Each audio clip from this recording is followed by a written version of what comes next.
बोलो जयकारा, बोल मेरे श्री गुरु महाराज की जय। तो भाग्यशाली गुरुमुख हो, श्री परमहंस दयाल जी ने आपको परमार्थ कार्य के लिए श्री आज्ञा प्रदान की।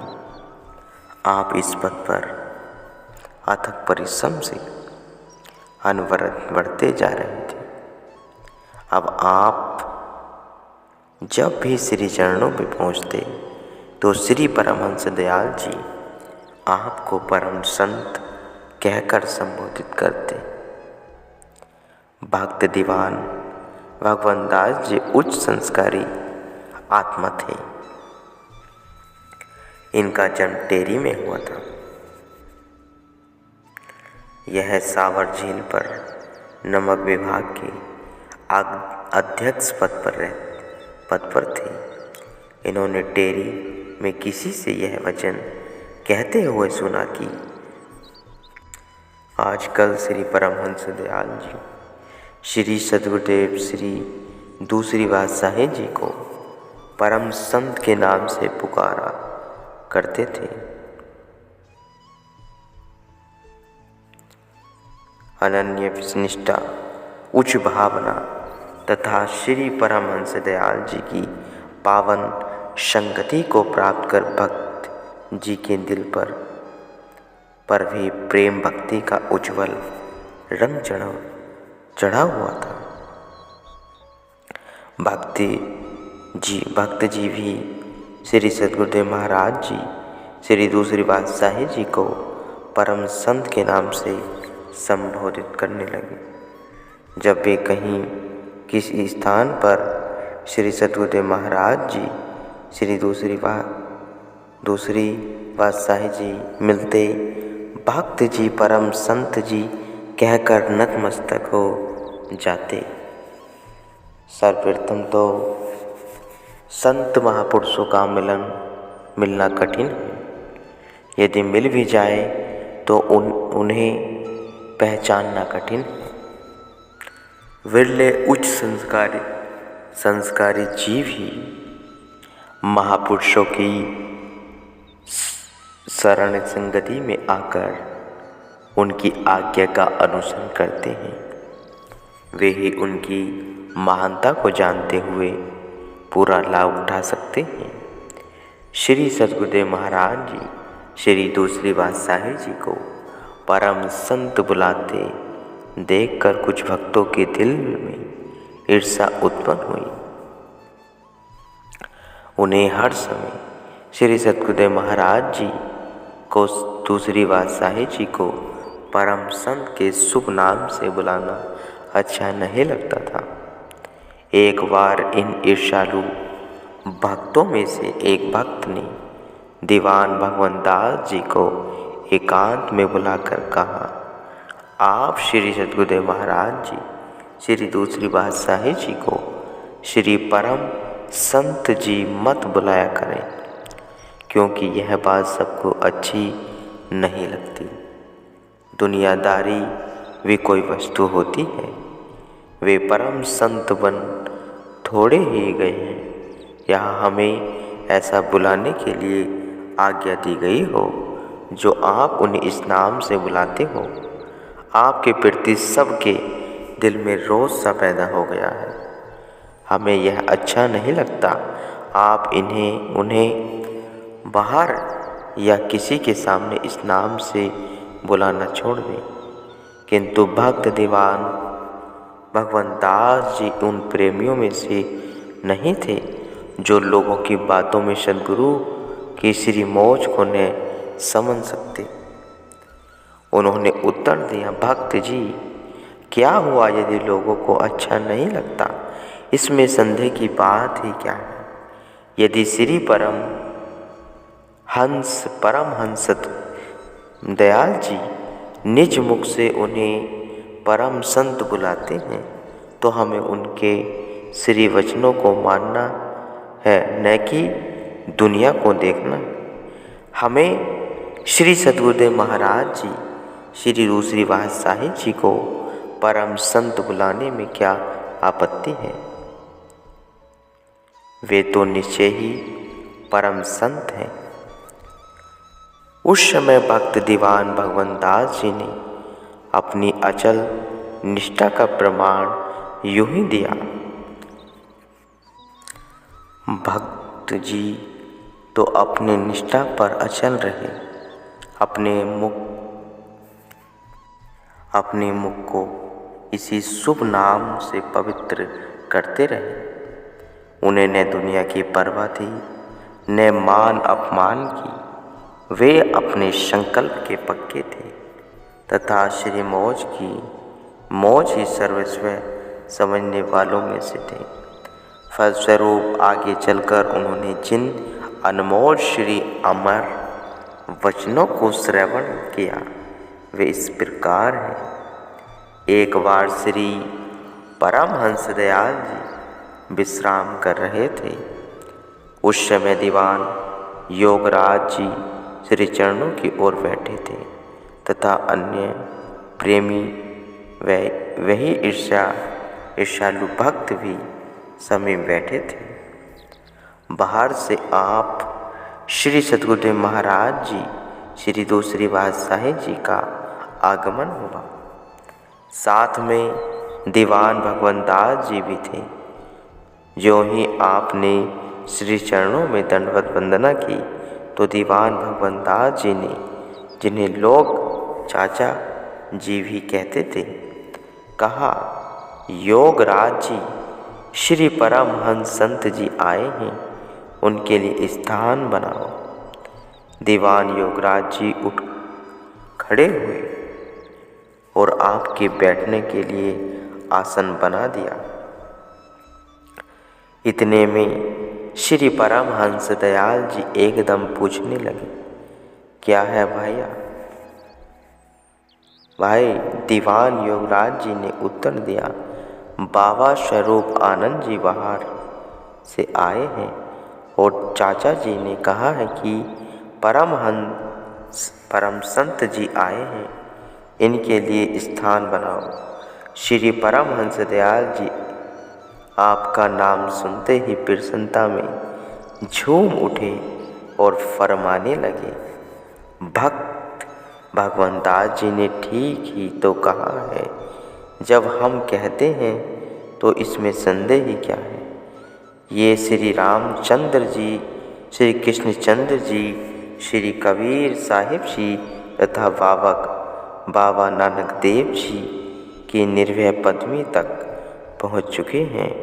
ये 4 कुट धरती को चिताएंगे, इनके लाखों ही शिष्य होंगे। इन वचनों को सुनते ही सब श्री चरणों में नतमस्तक हो गए। इतना सुनते हुए भी आपके दिल में तनक मात्र भी अपनी प्रशंसा के लिए प्रति ख्याल न उत्पन्न हुआ। नतमस्तक होकर आपने वंदना की। इस प्रकार दीवान भगवान दास जी तो अब और भी अधिक श्रद्धा व प्रेम से आपकी सेवा करने लगे। कहा जाता है कि नीची डाली मीठे फल वाली है। जैसे जैसे श्री परमहंस दयाल जी आपके प्रति महानता के वचन फरमाते वैसे वैसे ही आप अधिक नम्रता ग्रहण करते जा रहे थे। आपको संगत तथा भक्तों से इतना सत्कार मिलने पर भी आप नर्म भाव से सबसे वचन कहते, सत्संग से मलिन हृदय को पवित्र बना देते। टेरी के समीप गांव में भक्तों ने कृष्ण द्वारा के उद्घाटन के लिए श्री परमहंस दयाल जी को वहां पर पधारने के लिए विनय की। श्री परमहंस दयाल जी ने वचन फरमाए, हमारे पास तो समय नहीं है, हम अपने ही रूप बाबा स्वरूप आनंद जी को आपके साथ भेज देते हैं। इनमें और हम में कोई भेद नहीं है। ये आपको सत्संग सुनाएंगे। इनके रूप में आप हमारे ही द्वारा किए हुए इस उद्घाटन को जानो। भाव यही है कि परमहंस दयाल जी अपने शिष्य को सब प्रकार से संपूर्ण जानकर अपनी आध्यात्मिक शक्ति उन्हें समर्पित कर रहे थे। जिस प्रकार से परम शिष्य श्री स्वामी स्वरूप आनंद जी महाराज जी परमहंस दयाल जी के श्री चरणों में सर्व स्वयं समर्पित कर प्रसन्नता का पात्र बन चुके थे, वैसे ही श्री परमहंस दयाल जी पहली बादशाह जी अब रूहानी दाद शिष्य को सौंपकर निज रूप बनाना चाहते थे। लोगों को भावी विभूति के अवतरित होने का संदेश दे रहे थे। यह रहस्य समय पाकर खुल गया कि श्री स्वामी स्वरूप आनंद जी इस संप्रदाय के द्वितीय महाराज अधिराज पथ प्रदर्शक संत महापुरुष के रूप में प्रकट हुए। श्री परमहंस दयाल जी की आज्ञा अनुसार श्री सद्गुरुदेव महाराज जी श्री दूसरी बादशाह जी सीमा प्रांत के नगरों तथा गांवों में अपने इष्ट देव जी के पवित्र संदेश को पहुंचाने के लिए भरसक प्रयत्न कर रहे थे। जन जन में जागृत का आरंभ हुआ। आध्यात्मिक विद्या, जिसे दूसरे शब्दों में पराविद्या या ब्रह्म विद्या भी कहा जाता है, आदिकाल से एक दिल से दूसरे दिल तक क्रमश आती रही, अर्थात पूर्ण सद्गुरु अपने योग्य तथा अधिकारी शिष्य को इस रहस्य का पूर्ण ज्ञान प्रदान कर देते हैं। वे स्वयं पारस होते हैं, शिष्य को भी पारस बना देते हैं। जब शिष्य सर्वगुण संपन्न सब प्रकार से योग्य बन जाता है तो उसे अपनी समस्त शक्तियाँ सौंपकर फिर स्वयं ब्रह्म स्वरूप में लीन हो जाते हैं। इसी प्रकार श्री सद्गुरुदेव महाराज जी श्री दूसरी बादशाह जी भी अब भक्ति की परम पराकाष्ठा तक पहुँच चुके थे। वे श्री परमहंस दयाल जी की प्रसन्नता तथा कृपा के सर्वथा सत्पात्र बन चुके थे। श्री परमहंस दयाल जी श्री पहली बादशाह जी ने अपनी मौज के अनुसार आपको श्री सद्गुरुदेव महाराज जी श्री दूसरी बादशाह जी को टेरी बुलाया तथा वहाँ पर भक्त अमरचंद जी के घर निचले भाग में अपना और ऊपर के भाग चौबारे पर आपका स्थान बनवाया। निज धाम पधारने से कुछ समय पूर्व श्री परमहंस दयाल जी आध्यात्मिक ज्ञान की पूर्ण तत्ववेता श्री स्वामी जी श्री दूसरी बादशाह जी को रात्रि समय नीचे बुलाया लेते तथा एकांत में आध्यात्मिक दाद बख्शने लगे। दो दिव्य शक्तियाँ आत्मज्ञान तथा जन कल्याण हेतु रात्रि के समय विचार विमर्श किया करती। जब सृष्टि मोह निद्रा में सो रही थी तो उस निद्रा से जगाने के लिए श्री सद्गुरुदेव महाराज जी श्री दूसरी बादशाह जी के रूप में आध्यात्मिक सूर्य उदय होने की तैयारी कर रहा था। रात्रि में काफ़ी समय तक श्री परमहंस दयाल जी श्री सद्गुरुदेव महाराज जी श्री दूसरी बादशाह जी को रूहानियत का गूढ़ भेद बतलाते रहे। घंटों तक यह धारा निरंतर बहती रही।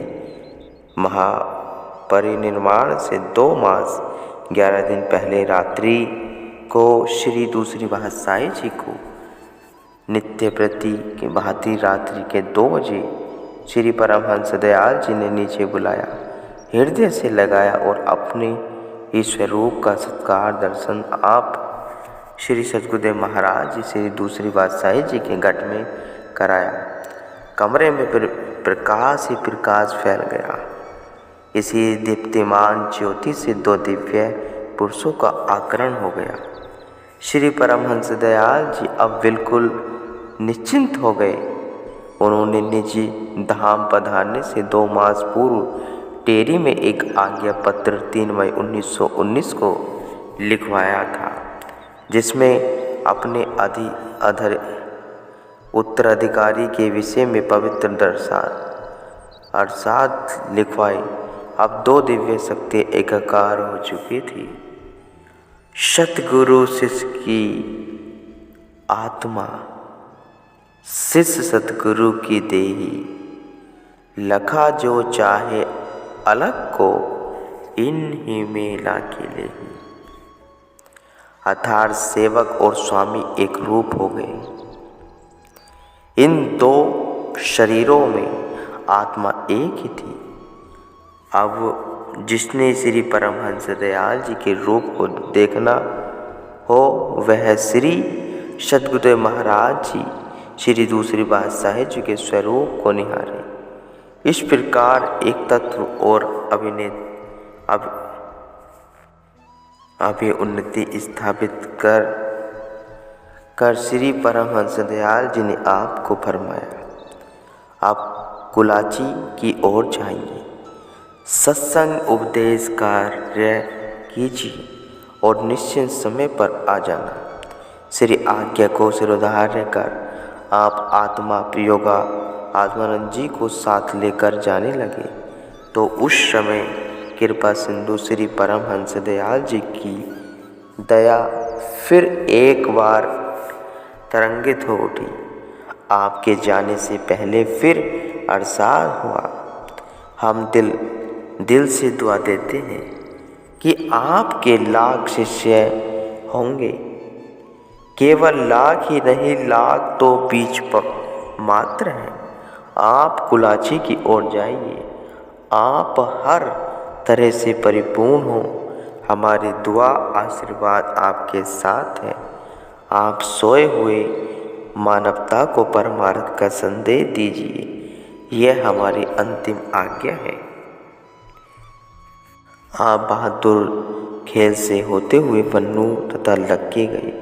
वहाँ पर कुछ दिन सत्संग का अमृत पिलाकर मोह निद्रा में सोए हुए जीवों को जगाया, भक्ति का पथ दर्शाया। यहाँ पर आपके बहुत ही प्रेमी हुए, जिनमें से श्री स्वामी वैराग्य आनंद जी महाराज जी, श्री आनंद जी महाराज जी, आत्म आनंद जी तथा भक्त साहिब राम जी प्रमुख थे। लक्की से टाक कुलाची होते हुए टेरा इस्माला लाखा में पधारे। टेरा इस्माला लाखा में आपने अत्यधिक प्रचार किया। सर्वसाधारण भी भक्ति की रंग में रंग गए। आप दिन रात कर एक कर श्री गुरु आज्ञा का पालन कर रहे थे। ऐसे होते हैं सच्चे सेवक। सद्गुरु को पाने वाले सच्चे सेवक ऐसे होते हैं गुरुमुखों।